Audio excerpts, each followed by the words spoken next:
बताता है, राजा दाऊद कहता है, एक बार मैंने यहोवा से मांगा, उसी के यत्न में लगा रहूंगा कि मैं जीवन भर यहोवा के भवन में रहने पाऊं, जिससे यहोवा की मनोरथा पर दृष्टि लगाए रहूं और उसके मंदिर में ध्यान किया करूं। हम अपनी इबादत को शुरू करेंगे और गीत गाएंगे। इंग्लिश में हो डीप डीप, और हिंदी में आपके पास एक गाना है, आप पढ़ सकते हैं, गा सकते हैं। देखो उर्वक का समुद्र, O the deep deep love of Jesus. अपनी जगह पर खड़े रहिए।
मेहरबानी से मेरे साथ निकाल लें प्रातःकालीन और सायंकालीन आराधना की पुस्तक। प्रातःकालीन और सायंकालीन आराधना की पुस्तक मेरे साथ निकाल लें। हे प्रभु, हमारे ओठों को खोल दीजिए, तो हम आपकी स्तुति करेंगे। हे प्रभु, हम प्रातः आपसे प्रार्थना करते हैं, आप हमारे पुकार अवश्य सुनेंगे। परमेश्वर पिता हमारे सृष्टिकर्ता की महिमा हो, उसके पुत्र हमारी मुक्तिदाता की महिमा हो, उसके आत्मा हमें पवित्र करने वाले की महिमा हो, जैसे आदि में थी और है और सदा होती रहेगी। आमीन। हे सर्व सामर्थी प्रभु परमेश्वर, आप पवित्र पवित्र हैं। स्वर्ग और पृथ्वी आपके ऐश्वर्य से परिपूर्ण है। प्रभु में आपकी स्तुति हो। जमात में मन से घुटना टेक लें या बैठ जाएं। हम सब शक्तिमान परमेश्वर के सामने दीनता से अपने पापों को स्वीकार करें। साथ मिलकर कहेंगे, हे परम पवित्र और दयावान परमेश्वर, हम मानते हैं कि हमने मन वचन और धर्म से तथा बुराई न करने के कारण आपके विरुद्ध और एक दूसरे के विरुद्ध पाप किया है। इसलिए हम आपसे प्रार्थना करते हैं कि आप हम पर दया करें और हमारे पापों को क्षमा करें। आमीन। सर्वशक्तिमान और दयावान परमेश्वर, आप सबके पापों को क्षमा करें, उनसे हमें छुटकारा दे, हमें अपने जीवन को और पवित्र आत्मा के सामर्थ्य में परिपूर्ण करे। आमीन। कॉलेक्ट एंड रीडिंग, हम प्रार्थना करेंगे। मैं मिस्टर ललित जब से रिक्वेस्ट करूंगा कि प्रार्थना में हमारी अगुवाई करें।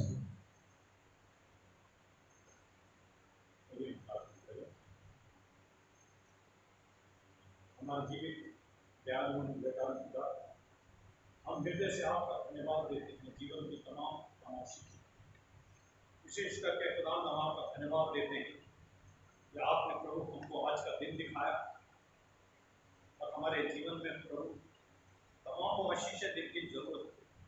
हम हर आशीष के लिए खुदा आपका हृदय से धन्यवाद देते हैं जो आज तक आपने हम सबके जीवनों में दी।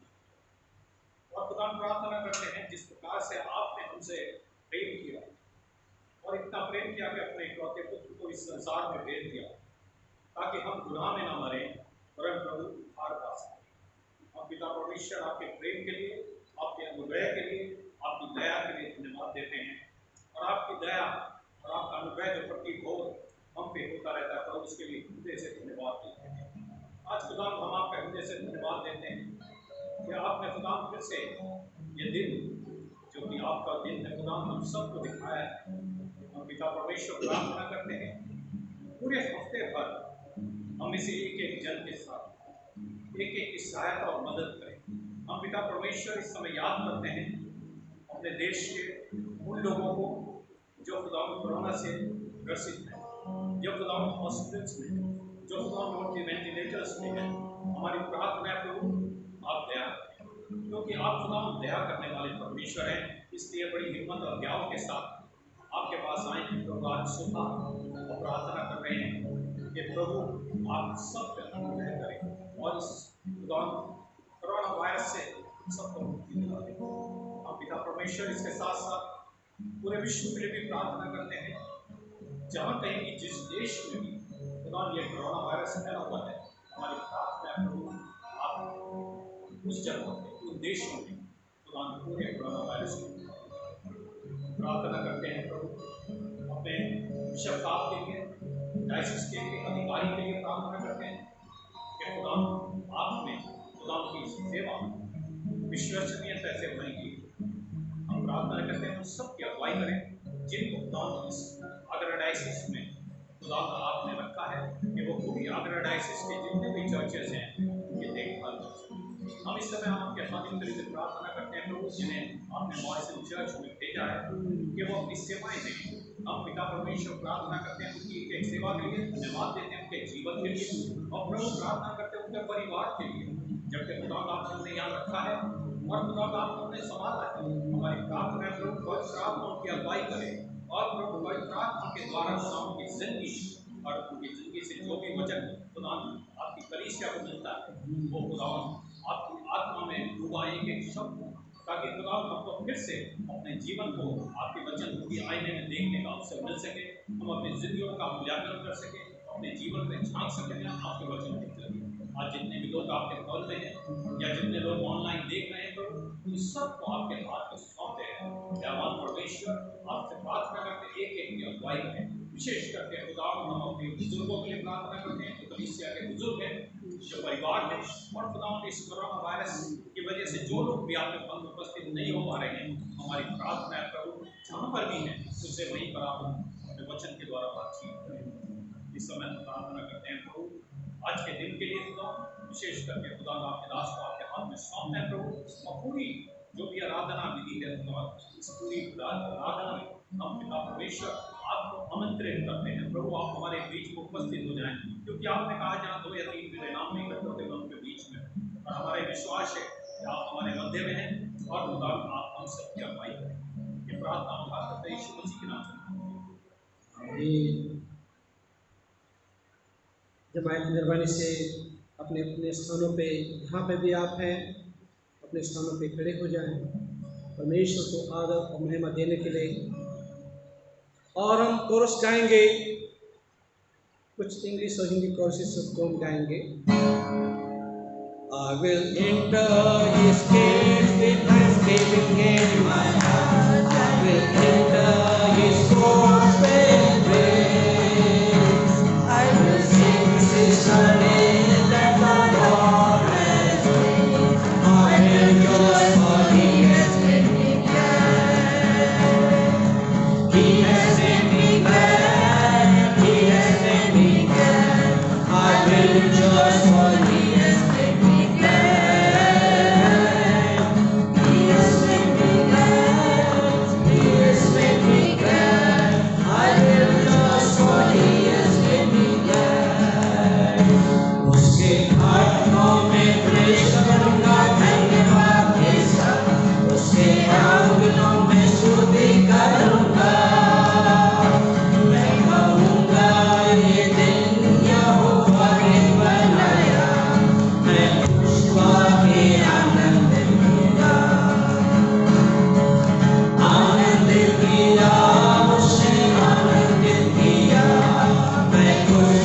मैंने तुझको पा लिया। यीशु यीशु यीशु मैंने तुझको पा लिया। यीशु यीशु यीशु मैंने तुझको पा लिया। मैंने यीशु को पा लिया। जमात के बंद से अपनी जगहों पर बैठ जाएं।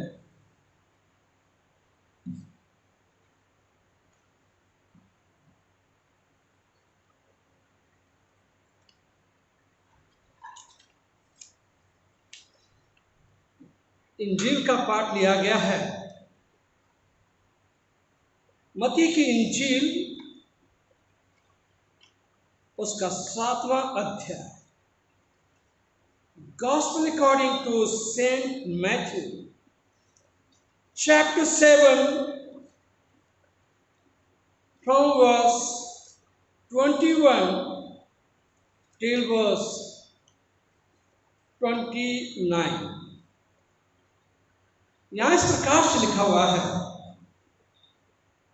जो मुझसे हे प्रभु कहता है, उनमें से हर एक स्वर्ग के राज्य में प्रवेश ना करेगा, परंतु वही जो मेरे स्वर्ग के पिता की इच्छा पर चलता है। उस दिन बहुत से लोग मुझसे कहेंगे, हे प्रभु, क्या हमने तेरे नाम से भविष्यवाणी नहीं की और तेरे नाम से दुष्ट आत्माओं को नहीं निकाला और तेरे नाम से आश्चर्य कर्म नहीं किए? तब मैं उनसे खुलकर कह दूंगा, मैंने तुमको कभी नहीं जाना। हे कुकर्म करने वालों, मेरे पास से चले जाओ। इसलिए जो कोई मेरी बातें सुनकर उन्हें मानता है, वह उस बुद्धिमान के मनुष्य के समान ठहरेगा, जिसने अपना घर चट्टान पर बनाया और में वर्षा और बाढ़ें आई और आंधियां चली और उस घर से टकराई, फिर भी वो नहीं गिरा, क्योंकि उसकी नींव चट्टान पर डाली गई थी। परंतु जो कोई मेरी बातें सुनता है और उन पर नहीं चलता है, वो उस निर्बुद्धि मनुष्य के समान है ठहरेगा, जिसने अपना घर बालू पर बनाया और मेघ वर्षा, बाढ़ें आई, आंधियां चली और उस घर से टकराई, वो गिरकर सत्यानाश हो गया। जब यीशु ने बातें कह चुका तो ऐसा हुआ कि भीड़ उसके उपदेश से चकित हुई, क्योंकि वो उनके शास्त्रियों के समान नहीं, परंतु अधिकारी के समान उन्हें उपदेश देता था। ये प्रभु यीशु का सुसमाचार है। प्रभु यीशु तेरी महिमा हो। हम प्रार्थना करेंगे। अनुग्रहकारी पिता परमेश्वर, हम इस समय आपके कदमों में आते हैं, हृदय से प्रभु आपका धन्यवाद करना चाहते हैं आज के इस वचन के लिए जो प्रभु आज आपने रखा है। प्रभु होने दे कि अपने खादिम के द्वारा हम सबसे बातचीत करें, क्योंकि हम किसी इंसान की आवाज़ नहीं, परंतु प्रभु हम आपकी आवाज़ को सुनना चाहते हैं, आपको अपने जीवन में महसूस करना चाहते हैं। आज के कलाम को यीशु नासरी मैं तेरे हाथ में सौंपता हूँ और इस दुआ को मैं पिता, पुत्र और पवित्र आत्मा के नाम से मांगता हूँ। आमीन। आप सबको जय मसीह की। परमेश्वर का धन्यवाद हो आज के दिन के लिए कि प्रभु ने मौका दिया कि हम परमेश्वर की हमद सिताइश कर सकें। और जहाँ पे भी आप हैं वहाँ पे प्रभु की हमद सिताइश कर रहे हैं।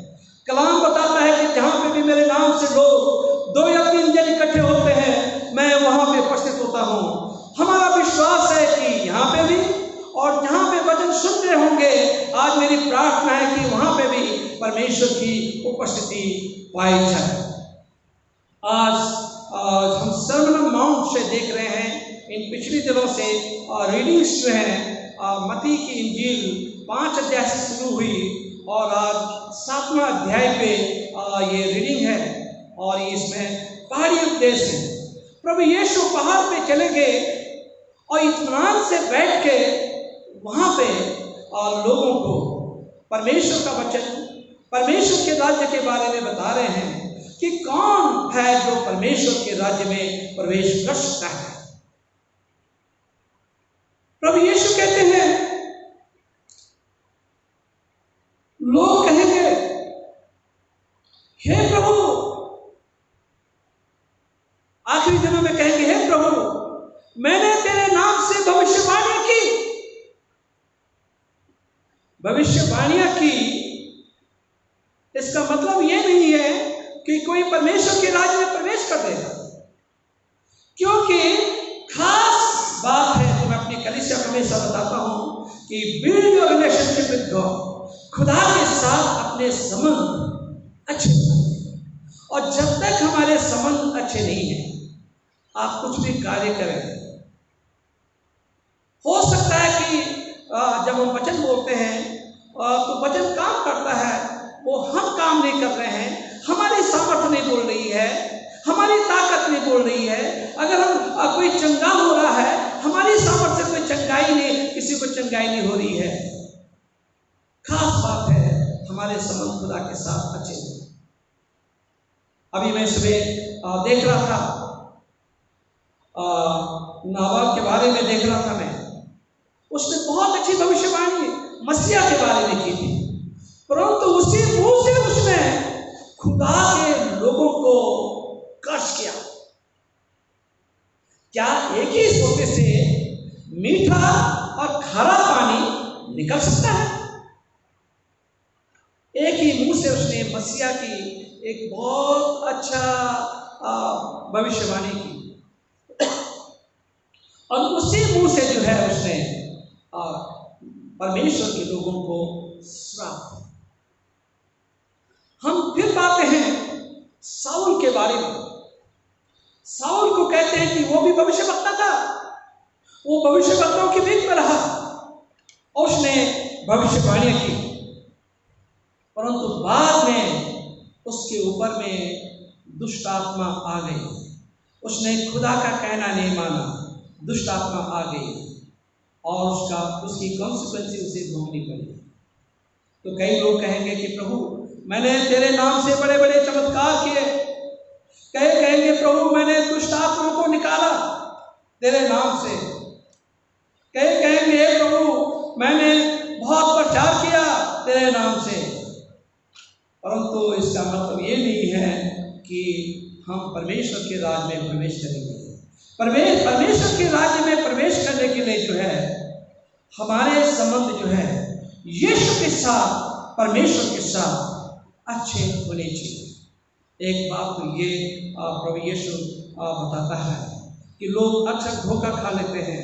लोग सोचते हैं कि हमने बड़े बड़े काम कर दिए तो हम परमेश्वर के राज्य में प्रवेश कर देंगे।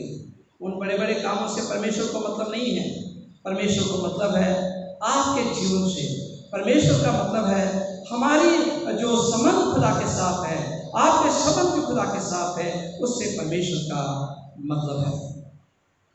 आज हम देख रहे हैं कि 24 पद से देखते हैं कि हमने हम पढ़ते हैं यहाँ पे 24 पद से 27 पद में लिखा है, इसलिए जो कोई मेरी बातें सुनकर उन्हें मानता है वो उस बुद्धिमान मनुष्य के नाई ठहरेगा जिसने अपना घर चट्टान पर बनाया।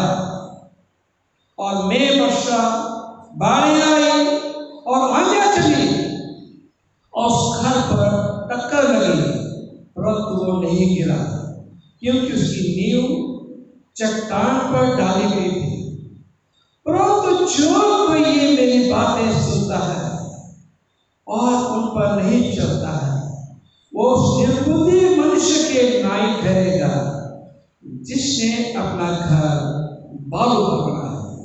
और मेघ वर्षा, बाढ़ें आई और आंधियां आई चली और उस घर पर टकरे लगी और वो गिरकर सत्यानाश हो गई। फिर हम यहाँ पे देखते हैं कि दो प्रकार की जो इलस्ट्रेशन प्रभु यीशु मसीह ने यहाँ पे दी है, और दोनों अपने आप में बिल्कुल फर्क है। हर घर जो है दिखता है, जब घर पे बनाते हैं हर घर बड़ा सुंदर लगता है और लगता है कि बहुत ही मजबूत है। जब तक कि मौसम नहीं बिगड़ता तब तक वो घर बड़ा अच्छा लगता है। उसी प्रकार से हमारा पारिवारिक जीवन है। जब शादियां होती हैं, बहुत बढ़िया म्यूजिक बजता है शादी में, तमाम प्रकार के खाने होते हैं, शादियां जो हैं बहुत ही अच्छी लगती हैं। घर बनता है, पति पत्नी हनीमून के लिए जाती हैं, बड़ा अच्छा लगता है। परंतु जो बाद में जो समस्याएं आती हैं,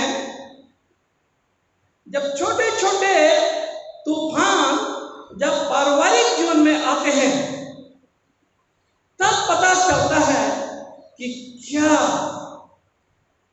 हमारा घर जो है, हमारी घर की नींव जो है परमेश्वर के वचन में पड़ी है या किस में पड़ी है।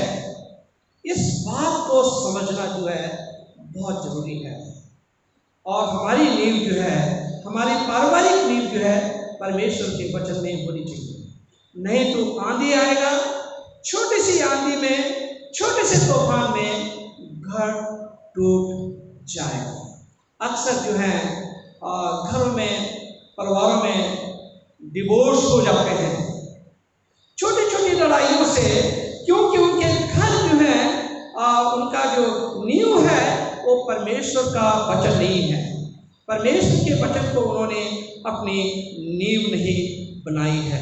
इसलिए आंधी आती है, तूफान आता है और वो घर ढा जाते हैं, टूट जाते हैं और डिवोर्स के उस पे आ जाते हैं। फिर हम यहाँ पे देखते हैं, कलाम में लिखा हुआ है,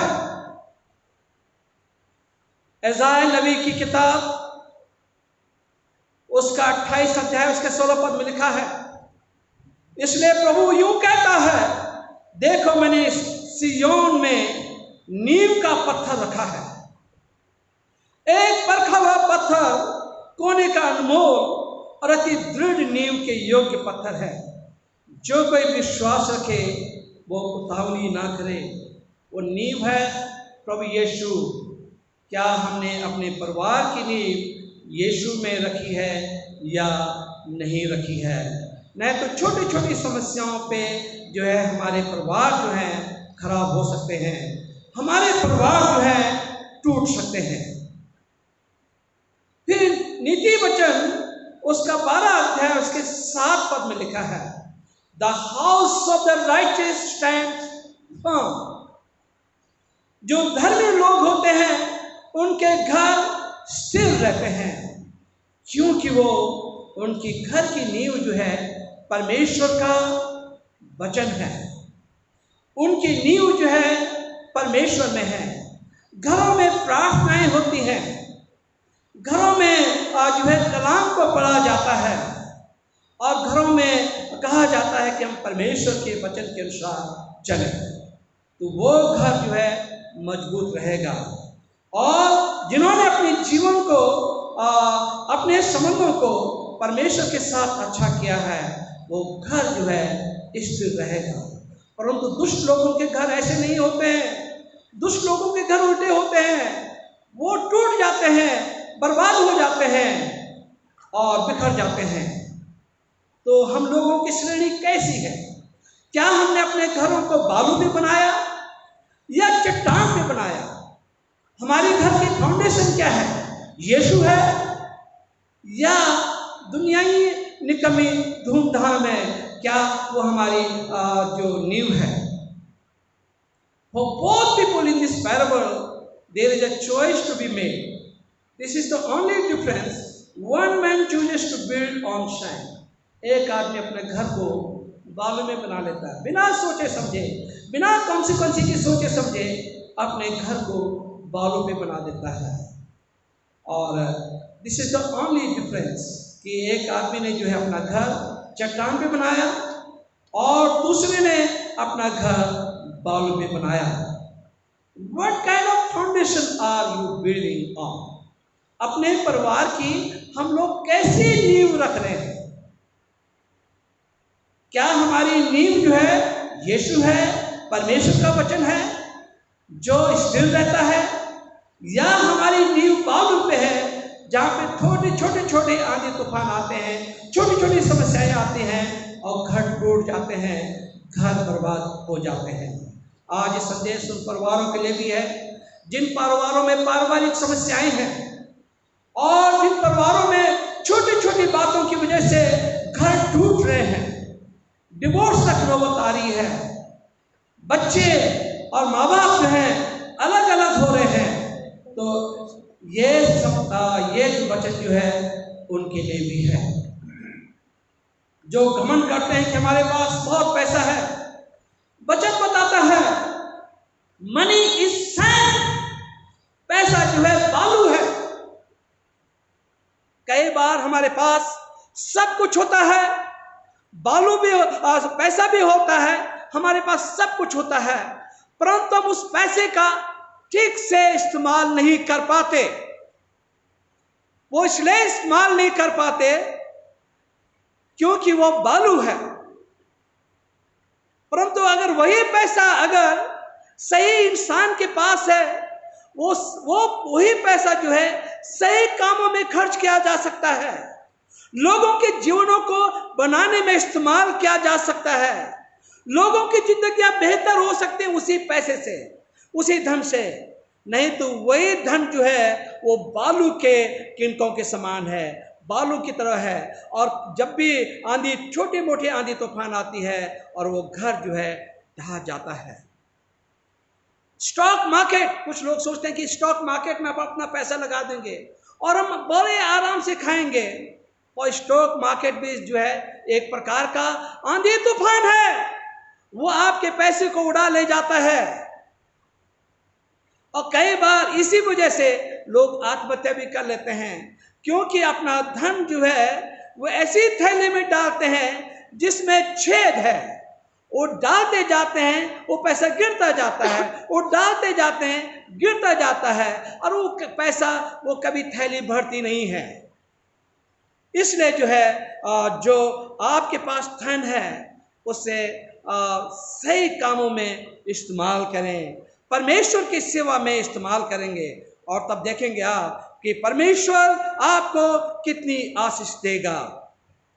पहला तीमुथियों उसका 6 अध्याय उसके 17 पद में लिखा है, इस संसार के धनवानों को आज्ञा दे कि वे अभिमानी न हो और चंचल धन पर आशा न रखें। धन जो है चंचल है, कभी किसी के पास नहीं रुकता है, कभी भी धन चला जाता है ना।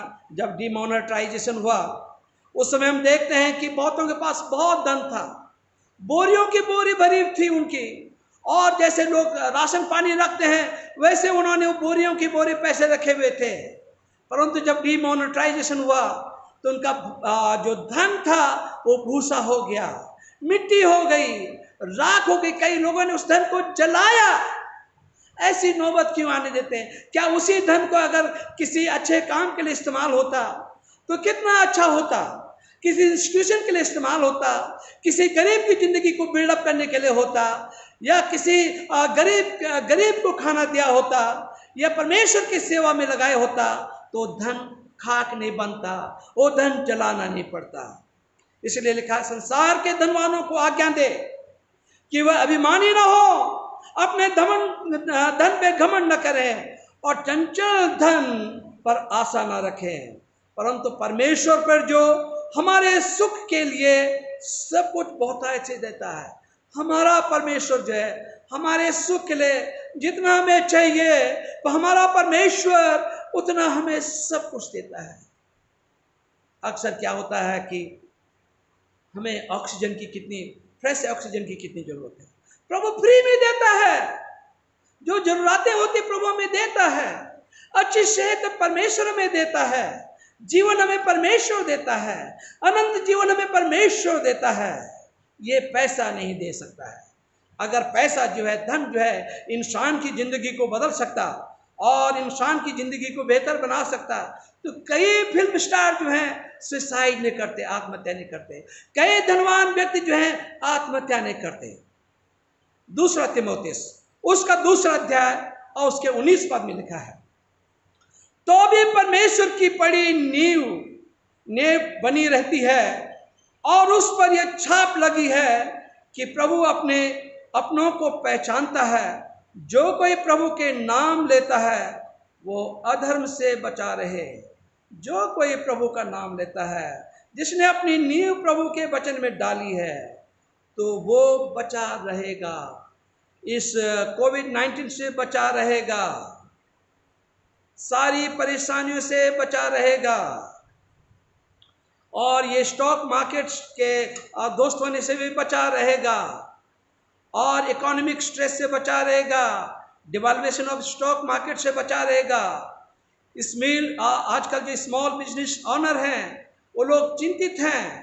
टूरिज्म जो है, इंडस्ट्री जो है नॉन एग्जिस्टेंट हो गई है। ट्रस्ट जो है सरकारी नेताओं पे भी रखना जो है बड़ा खतरनाक साबित हो गया है। तो इसलिए जो है हमें भरोसा सिर्फ अपने प्रभु पे करना है, अपनी ताकत पे नहीं करना है, अपनी इंटेलेक्ट पे नहीं करना है। बहुत अच्छी बात है कि आप इंटेलेक्चुअल हैं, बहुत अच्छी बात है, पर उस पर भरोसा ना करें, परमेश्वर के वचन पे भरोसा करें। यहाँ पे 3 प्रकार के लोग हैं जो कहते हैं कि अरे मैंने यीशु के नाम में बहुत कुछ किया और चंगाइयाँ दी और मैंने दुष्ट आत्माओं को दूर किया। परंतु ऐसा तो यहूदा इस्करियोती ने भी किया था। यीशु जब चेलों के साथ गया था और यहूदा इस्करियोती के अंदर भी वो सामर्थ थी, उसने भी चंगाई दी, परंतु बाद में क्या किया उसने? यीशु का इनकार कर दिया, यीशु को छोड़ दिया, यीशु को बेच दिया। ठीक है, तो ऐसे लोगों पे भरोसा नहीं करनी चाहिए कि लोग ये कर देते हैं, वो कर देते हैं। अभी मैंने कहानी सुनी थी, मैं नाम नहीं लूँगा, यही देहरादून का वर्णन है कि एक प्रचारक था, उसकी दुआ से एक बार बारिश भी रुक गई थी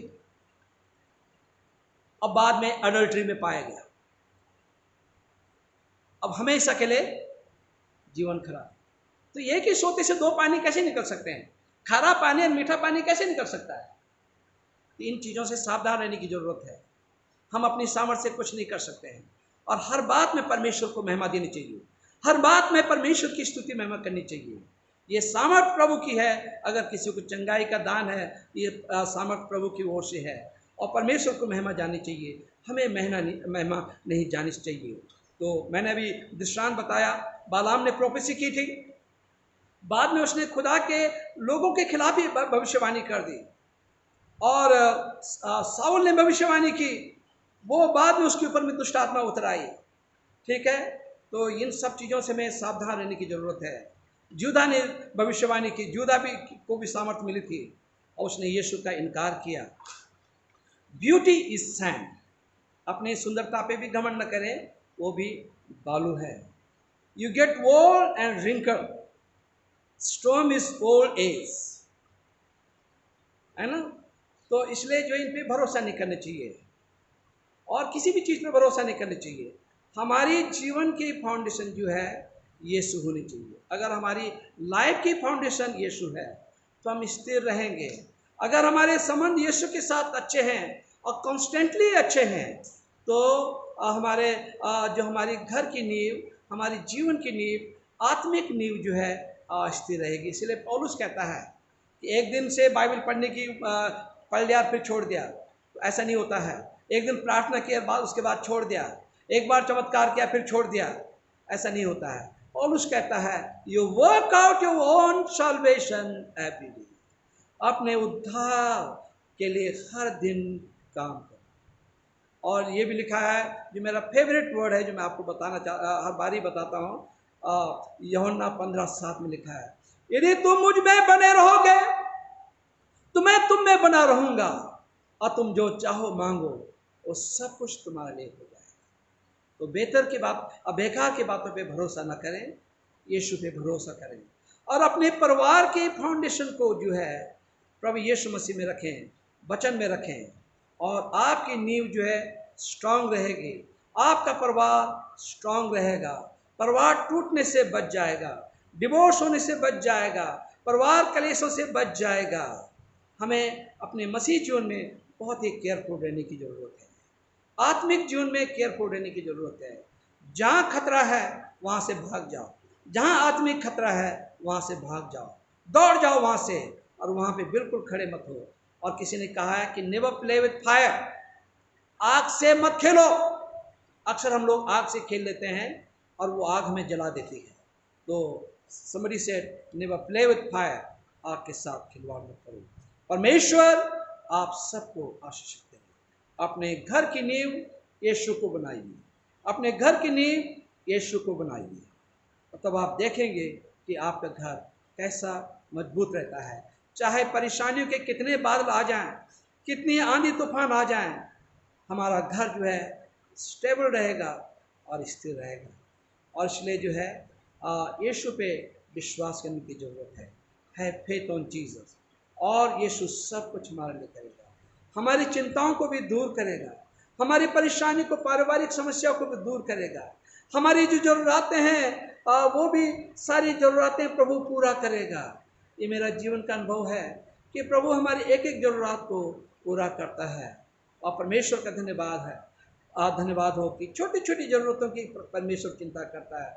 क्योंकि कलाम में लिखा हुआ है, साम 34 वर्स 15 में लिखा है कि यहोवा की निगाहें हमेशा धर्मियों के ऊपर लगी रहती हैं, और कान हमेशा उनकी पुकार पर लगे रहते हैं। परमेश्वर आप सबको आशीषित करें। प्रार्थना करें। अनुग्रहकारी पिता परमेश्वर, हम इस समय आपके कदमों में आते हैं और हृदय से धन्यवाद देना चाहते हैं आपके वचन के लिए कि आपने अपने वचन के द्वारा हम सबसे बातचीत की। प्रभु, अगर कोई घर टूटने की कगार पे है, परिवार में कलह है, क्लेश है, वो सारे क्लेश और कलह दूर हो जाए, और वो उस परिवार की फाउंडेशन जो है, नींव जो है, प्रभु आप बने मेरे प्रभु जी, ताकि परिवार सुदृढ़ रहे, मजबूत रहे, हम रहे मेरे प्रभु जी। और जहाँ परेशानियों के बादल आ रहे हैं, आंधी तूफान आ रही हैं, प्रभु होने दे कि हमें मजबूत कर। और ये कोविड-19 का भी एक स्ट्रॉम है, और प्रभु इस ऐसे आंधी तूफान में भी प्रभु हमें मजबूत कर, और हम सबको प्रभु सुरक्षित कर मेरे प्रभु। हम दुनिया में जो वर्ल्ड इकोनॉमी जो है हिल गई है मेरे प्रभु जी, वो वर्ल्ड इकोनॉमी जो है स्टेबल हो सके, और लोग ये विश्वास कर सकें कि यीशु तो ही है जो हमारी इकोनॉमी को बचा सकता है, यीशु तो ही है जो हमें कोरोना वायरस से बचा सकता है, यीशु तो ही है जो हमारे संसार को बचा सकता है, पूरी मानव जाति को बचा सकता है। यीशु तो ही है जो हमारे हिंदुस्तान को, हमारे भारतवर्ष को संभाल सकता है। प्रभु, हम अपने नेताओं के लिए प्रभु प्रार्थना करते हैं, हमारे नेताओं को भी प्रभु आप आशीषित करें और उन्हें हिदायत करें, हिदायत दें, ताकि लोगों का सही मार्गदर्शन करें और लोगों की मदद के लिए आगे आएँ, और कंट्री को, हमारे मुल्क को बहुत अच्छी तरह से चला सकें। जो गरीब लोग हैं, जिनकी नौकरियां चली गई हैं, आज मैं उनके लिए दुआ करता हूँ। यहाँ से तेरे घर से मैं दुआ कर रहा हूँ कि इनकी नौकरियां मिल सकें, वापस मिल सकें। जॉबलेस हैं, उनकी नौकरियां वापस मिल सकें मेरे प्रभु जी। जो ज़रूरत में आज है मेरे प्रभु, आप उनकी ज़रूरतों को भी प्रभु आप पूरा करें। जितने हम यहाँ पे बैठे हैं, हमारी जो समस्याएं हैं, हमारी समस्याओं को जानते हैं आप, और हमारी समस्याओं का, पूरी समस्याओं का समाधान प्रभु आपके पास है। जो भी वचन सुन रहे हैं, सारे सबका समाधान प्रभु आपके पास है। हम अपने बिशप साहब के लिए प्रभु प्रार्थना करते हैं, अपनी डायसिस के लिए प्रार्थना करते हैं। जो भी हमारी जो ज़रूरतें हैं, हमारी एक एक ज़रूरत को पूरा करें, और एक एक अपने खादिम को, अपने भक्त को प्रभु आप सुरक्षित रखें मेरे प्रभु। हमारी चर्च ऑफ नॉर्थ इंडिया के मॉडरेटर के साथ, जनरल सेक्रेटरी के साथ, साउथ इंडिया की मेट्रोपॉलिटन के साथ, मार्थोमा चर्च के मेट्रोपॉलिटन के साथ, और हम प्रार्थना करते हैं CSI के मॉडरेटर के साथ, और जितने तेरे खादिम हैं और विभिन्न कैपेसिटी में, विभिन्न संस्थाओं में, ऑर्गेनाइजेशन में काम कर रहे हैं मेरे प्रभु, उन सब के साथ हो, और होने दे कि सबकी ज़रूरतों को प्रभु आप जानते हैं, सारी इंस्टीट्यूशन की ज़रूरतों को जानते हैं, सारी इंस्टीट्यूशन की ज़रूरतों को प्रभु पूरा करेंगे। धन्यवाद देना चाहते हैं कि आपने हमारी दुआ को सुन लिया है और दुआ का भी जवाब दे दिया है। हमारे जितने हम यहाँ पे बैठे हैं, हम सब की दुआ को भी प्रभु आपने सुन लिया है। इस दुआ को सुना कबूल कर आपके बेटे प्रभु यीशु के नाम से मांगते हैं, आमीन। दान देने से पहले मैं मिसेस सिंह को आगे है अभी नहीं, नेक्स्ट संडे को, ठीक है।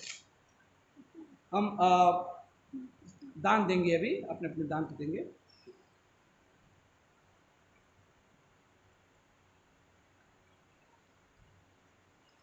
यीशु ने अपना खून बहा के मुझे बचा लिया, क्यों मैं ना गाऊंगा गीत उसी के मुझे बचा लिया। मैं जब गुनाहों में पड़ा हुआ था, यीशु आ गया, उसके मारे जाने से मैं जीवन भी पा गया। मैं जब गुनाहों में पड़ा हुआ था, यीशु आ गया, उसके मारे जाने से मैं जीवन भी पा गया। इसलिए गाऊंगा गीत प्रभु के मुझे बचा लिया, यीशु ने अपना खून बहा के मुझे बचा लिया। हम प्रार्थना करेंगे। अनुग्रहकारी पिता परमेश्वर, आपकी उपस्थिति यहाँ पे है, आपने हमारे सब दुआओं को सुन लिया है। धन्यवाद देना चाहते पिता इस दान के लिए जो आपके बच्चों ने जो दान दिया, इस पर आपकी आशीष हो, और इस दान को प्रभु अपने राज्य की बढ़ोतरी के लिए प्रभु इस्तेमाल कर। जिन्होंने दिया उन्हें 70 गुना, 100 गुना, 1000 गुना, लाख गुना और दे, ताकि उनके खजाने में से भरे पूरे रहें और हमेशा तेरी खिदमत के लिए उनके हाथ आगे रहें। प्रभु हम उन लोगों के लिए भी प्रार्थना करते हैं जो आज बीमार हैं कलीसिया में और नहीं आ पाए, और अपने अपने घरों पे मेरे प्रभु जी और बीमार हैं, आप उन्हें चंगाई इनायत करें मेरे प्रभु। इस दुआ को सुना कबूल कर आपके बेटे प्रभु यीशु के नाम से मांगते हैं, आमीन। प्रभु की प्रार्थना साथ मिलकर कहेंगे। आए हमारे बाप जो आसमान पर है, तेरा नाम पाक माना जाए, तेरी बादशाहता है, तेरी मर्जी आसमान में पूरी होती है, जमीन पर भी हो। हमारी रोज की रोटी आज हमें बख्श दे, जिस प्रकार से कसर को माफ़ करते हैं, हमारे कसरों को माफ़ कर, हमें आजमाइश में न पड़ने दे, बल्कि बुराई से बचा, क्योंकि बादशाह कुदरत जलाल हमेशा तेरी है, आमीन। और पिता परमेश्वर का प्रेम, प्रभु यीशु का अनुग्रह और पवित्र आत्मा की सहभागिता विश्वास के साथ, और खास करके हमारी पूरी कलीसिया के साथ, जितने हम यहाँ पे उन सब के साथ, और पूरी विश्वव्यापी कलीसिया के साथ, आज से लेकर हमेशा तक होते रहे, आमीन। सलामती से जाओ, खुदावंद से मोहब्बत रखो, उसकी खिदमत करो, खुदावंद यीशु मसीह के वसीले से, आमीन।